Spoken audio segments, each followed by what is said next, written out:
Hey everybody, it's Marshall Mega here. This is going to be my Legends of Tomorrow Season 2 Camelot 3000 episode review. So there's a lot to talk about. We have to get through some comic book Easter eggs, but we'll talk about what's going on with Evil Rip Hunter at the end of the episode, how it's leading into the next episode, and what's going on throughout this whole storyline. They're not doing the exact Camelot 3000 storyline, but it's kind of elements from that story put into this episode. So it's kind of exciting. There's also some Justice Society things, so we'll get through all of it.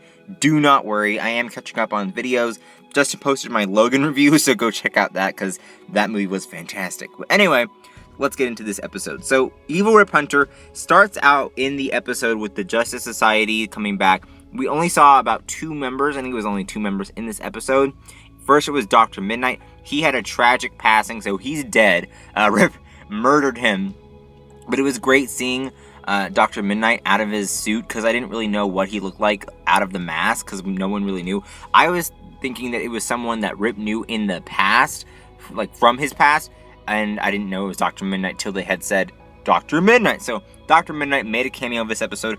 Really cool to see him. Kind of sad that he died, but him dying kind of sets up the storyline for the episode, because there's this technology that Rip Hunter steals, and when he steals the technology, he uses it later on in the episode as a brain, controlling device. Heatwave has to use his brain to take them down. We'll talk about that in a second. But it was really nice seeing them incorporate elements from the Camelot 3000 story. So if you haven't read the storyline, I haven't really gotten into it. I think I've heard of it, but I haven't really read it. Like, I've probably skimmed back a while back ago. That sounds weird.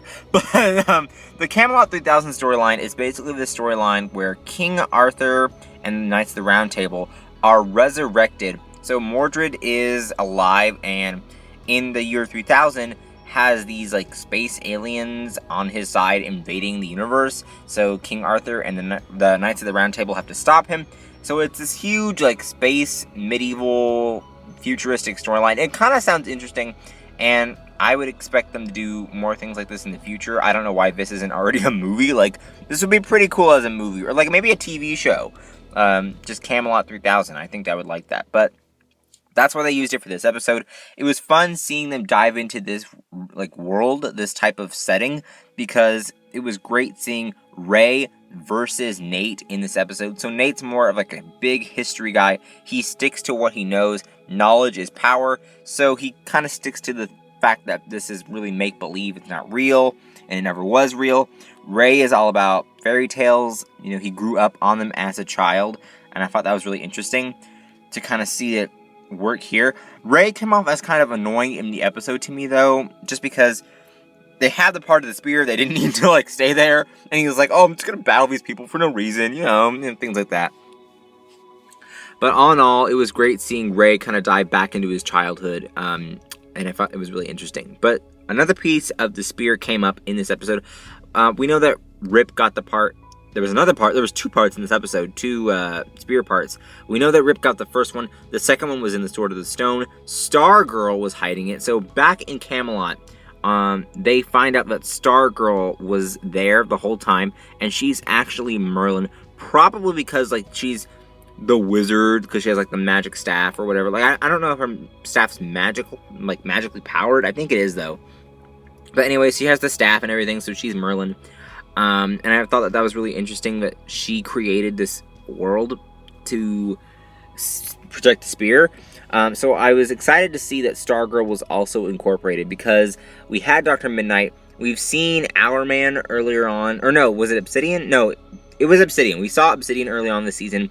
Our Man passed away, so they've done the whole Justice Society, and it was really great to see all of them. This part I thought was really hilarious. So they did another Star Wars joke. I think Legends has done so many Star Wars jokes this season. But Ray created a lightsaber out of his sword. I thought that was hilarious. Like, that was like, whoa. And then the whole copyright joke, that was really great. Now, Heatwave had a great moment this episode. He had like the whole MVP thing going on. So what happens is that Mick uses the brain device as a controller, and he basically blasts all of the minions with his brain. So you have to think, what was he thinking of that was like so bad that would like knock out an entire army?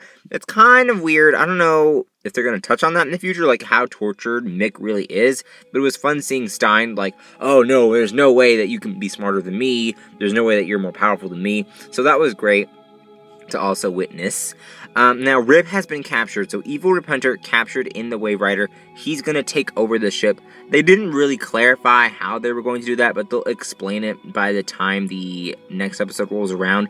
They'll also explain the, like, clone versions of, like, Sarah. Like we saw in the promo, Sarah had a clone that was going to take her down. Kind of reminds me of what they did, like, back in Arrow Season 3, I believe, where, like, Laurel had to fight an imaginary version of Sarah because she was, like, high or something. I don't even know. I can't even remember.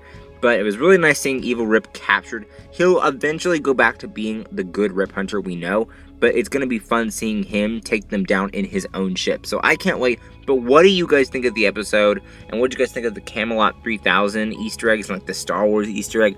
I love what Legends is doing so far this season. I love Damien Darkness episode. Everything was just really great about how the episode was laid out. But what did you guys think? Comment down below. Links are there to my other Legends videos. Links are there to my Twitter, Instagram, vlog channel, and gaming channel. Don't forget to like and favorite this video. Don't forget to subscribe, and I will see you guys later. Bye-bye.